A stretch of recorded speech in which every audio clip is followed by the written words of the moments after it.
안녕하십니까. 저는 지금 필리핀 선교 현장에 나와 있습니다. 이곳에 온 지 4일이 지났고 오늘은 첫 주일을 맞이했습니다. 이곳 교회의 이름은 영어로 Restoration of Worship, 약자로 ROW 커뮤니티 처치이고 예배 회복을 위하여 이곳 필리핀 일로일로에 세워졌습니다. 그럼 넓고 넓은 땅 위에 왜 하필 일로일로에 세워졌는지 와보시면 잘 알 수 있습니다. 사람도 아이들도 참 많은데 그것도 아픈 이유가 있더라고요. 그런데 그 중에서도 일로일로는 여러 많은 국립 사립 학교들이 있고 학생들, 특히 청소년들이 많은 필리핀의 대표적인 교육 도시입니다. 그래서 이곳에 다음 세대들에게 복음을 전하겠다고, 그것도 일로일로의 중심에 있는 만두리아오의 어마어마한 농구장 교회가 이렇게 세워져 있습니다. 그리고 제가 한국에서 듣던 다음 세대 사역과 이곳 선교사님이 말씀하시는 다음 세대 사역에 대한 개념은 좀 다른 것 같습니다. 어떻게 세워졌고 왜 세웠고 지금 여기서 무엇을 하고 있는지 제가 다 설명드리면 쇼츠 시대잖아요. 긴 영상을 보시지도 않을 것이고 본다고 한들 하루 종일 봐도 모자랍니다. 저는 일주일 동안 이곳 현지 사역에 함께 참여하며 하나님께서 내 개인과 내 가정과 우리 교회를 넘어 열방에서 일하시는 하나님의 사역들을 매번 만나서 이렇게 귀로만 따갑게 듣다가 직접 현장에서 눈으로 보고 몸으로 지금 체험하고 있습니다. 이곳으로 초청해 주시고 또 극진하게 환대해 주신 선교사님과 현지 사역자분들, 또 ROW 교회에 감사를 드리며 모든 영광은 하나님께 올려드립니다. 이곳 날씨는 지금 엄청 더울 줄 알았는데 제가 도착한 날부터 계속해서 비가 내리고 있다가 오늘 날씨가 이제 화창해졌습니다. 태풍도 왔다 가고 학교 사역을 해야 하는데 휴교령까지 떨어졌었는데 다행히 지금은 잠잠해졌고 평온한 일상을 찾았습니다. 필리핀은 1년에 365일 6시면 해가 이렇게 집니다. 그러다 보니 일찍 일과가 마무리되고 새벽같이 하루를 시작합니다. 야행성인 제가 밤새 빗소리를 들으며 묵상한 내용을 사도행전 9장 말씀을 중심으로 나에게만 일어나는 일, 남에게만 일어나는 일이라는 제목으로 여러분들과 말씀을 나누어 보도록 하겠습니다. 우리가 인생을 살다 보면 이런 질문을 던질 때가 종종 있습니다. 왜 나에게만 이런 일이 일어나는가? 누군가를 붙잡고 하소연할 때도 있고, 또 붙잡을 대상이 없으면 혼자 망연자실하며 되뇌일 때도 있습니다. 왜 이런 질문을 던질까요? 답이 없어서, 답을 몰라서, 답을 찾지 못했을 때 우리는 이런 말을 하죠. 왜 나만? 왜 나에게만? 내 주변 사람들은 멀쩡한데 유독 나만 병이 찾아오고, 나만 힘든 일을 계속 겪고, 나만 하는 일마다 잘 안 되고, 나만 억울한 일을 당하는 것 같고, 나만 오해를 사고, 나만 병들어가고, 나만 왕따를 당하고, 나만 그런 답 없는 질문을 스스로 하고 삽니다. 저만 그런 거 아니죠. 오늘 본문의 인물 역시 우리가 너무나도 익숙하고 잘 아는 인물인데 한 사건을 통해 그런 순간을 맞이합니다. 바로 다메섹에서 자신이 그렇게 쫓던 분을 만난 사울 이야기입니다. 예수를 믿는 사람들은 씨를 말리겠다고 다메섹으로 가던 길 호련히 하늘로부터 빛이 그들을 둘러 비추자 그 자리에서 사울만 눈이 멀어져 버렸습니다. 근데 눈이 먼 사울은 뭔가를 보았고 함께 동행했던 자들은 눈은 멀쩡한데 보지 못했습니다. 같은 공간에 있었지만 그들에겐 일어나지 않았던 일, 그러나 사울에게만 일어난 사건이었습니다. 사도행전 9장 1절에서 20절까지 내용을 잠깐 설명드리자면, 본문은 사울이 살기가 등등하여 이렇게 1절에 그렇게 길을 떠났다고 시작합니다.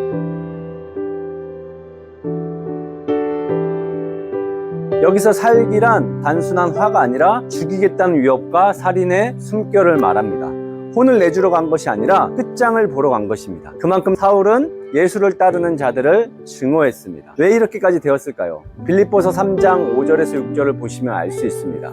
그는 바리새인 중에 바리새인이고 가말리엘의 제자이고 종통 중에 종통이었습니다. 바리새인 하면 뭐가 자동적으로 떠오르나요? 율법, 그러니 전통을 중요시 생각하고 토라를 외우고 달달달 외우고 살고, 그들에게 예수님은 율법의 권위를 무너뜨리고 조상들의 신앙을 해치는 이단이나 다름없는 거죠. 거기다가 가말리엘 제자, 최상의 엘리트 코스를 밟고 있는 랍비 중에 랍비인데 예수님은 자신의 신분과 명예, 종교적 권위를 위협하는 존재인 겁니다. 그래서 미워할 수밖에 없었습니다. 거기다가 사울이 한 성격 하는데 그의 열심과 신분적 자부심이 결합하여 오히려 그를 더 극단적인 적개심으로 몰아넣었습니다. 우리도 아주 다른 분야에서 일하고 있는 사람들은 건들지 않는데 같은 직종에 있으면 견제를 하고 난리가 나지 않나요? 우리는 같은 일을 하면서 다른 반대편에 있는 사람들에게 적개심을 가져서는 안 됩니다.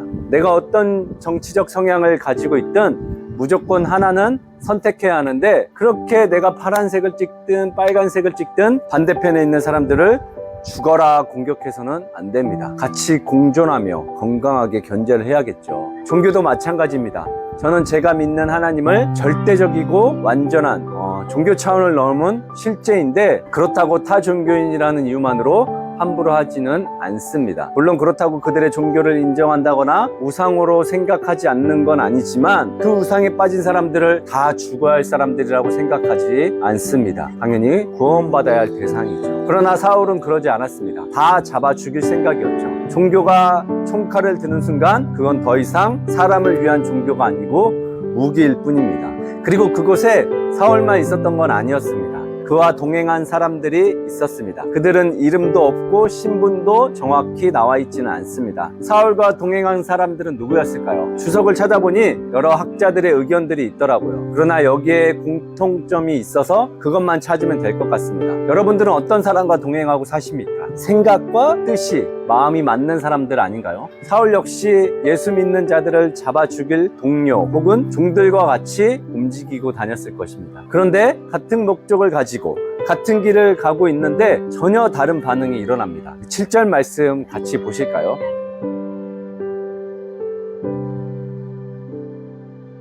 같이 걸어가던 사람들은 소리만 듣고 말을 못하고 서 있더라. 자, 여기서부터가 중요합니다. 똑같은 소리를 듣고 누구는 하나님의 음성으로 듣고 누구는 지나가는 소리로 듣습니다. 또 보이는 사람은 빛을 보지 못하고 눈이 가려진 사람은 빛을 경험합니다. 제가 지금까지 들은 바 대부분의 메시지는 하나님께서 사울에게만 특별히 나타나셨다는 것입니다. 맞나요? 특별히 사울에게만, 콕 집어 사울에게만 나타나셨나요? 우리가 보편성과 특수성을 이야기합니다. 보편성은 누구에게나 어디에나 모든 상황에 적용되는 것을 말하고, 특수성은 특정한 사람이나 특정 집단의 특정 상황에만 적용된다는 말인데, 하나님은 보편성에 가까운가요? 아니면 특수성에 가까운가요? 물론 우리가 하나님을 제한할 수 없기에 특별한 상황에서 특별한 사람에게만 말씀하실 수 있죠. 그러나 하나님은 한국에서도, 이곳 필리핀에서도 똑같이 우리의 죄와 허물로 인해 죽으시고 부활하신, 우리를 너무나도 사랑하시는 모든 민족 열방의 보편적인 하나님이십니다. 똑같은 부흥성에 가서도 대단히 유명 강사가 오셔서 메시지를 전하는데, 누구는 거기서 하나님을 만났다고 하고 누구는 그냥 그랬다고 하고 돌아갑니다. 그리고 하나님을 만났다고 하는 사람들도 그 경험이 오래 가지는 못합니다. 만난 거 맞습니까? 자, 하나님의 정확한 음성을 분별하는 방법 두 가지를 본문에서 발견했습니다. 4절 한번 보시겠습니다.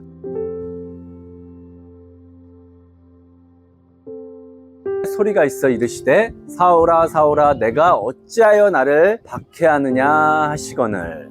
아멘. 3절에 빛이 임하고 4절에 소리가 있었습니다. 그리고 그 소리에서 두 가지를 이야기합니다. 첫 번째는 사울아 사울아입니다. 내 이름을 정확히 들어야 합니다. 주님은 사울아 사울아 부르셨습니다. 그런데 그 자리에 있었던 것은 사울만이 아니었습니다. 동행한 사람들도 있었잖아요. 하나님께서 저에게 주신 마음은 동행한 사람들 각자의 이름을 부르셨다는 겁니다. 하나님은 특정 사람만 지목해 말씀하시는 분이 아니라 모두에게 말씀하시지만, 그 말씀을 음성으로 듣는 자가 있고 소리로 흘려보내는 자가 있습니다. 사랑하는 여러분, 하나님께서 어떤 경로를 통해서이건 나에게 주신 말씀이다 라고 할 때는 그 말씀에 책임을 지셔야 합니다.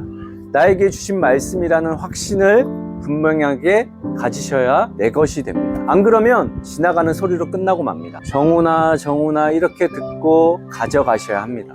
저에게 하나님이 그렇게 말씀할 수 있냐고 물어보신다면 당연하죠. 살아계신 하나님인데 수많은 메시지를 듣고 다녀도 지나가는 소리로 끝나는 것은 내 이름을 불러 나에게 주신 말씀이 아니라 다 나와 상관없는 말씀이기 때문입니다. 두 번째, 내가 어떤 사람인지 알고 인정해야 합니다. 내가 어찌하여 나를 박해하느냐. 나는 죄인입니다. 나는 주님을 부인한 사람입니다. 나는 정말 하나님 없이는 안 되는 사람입니다.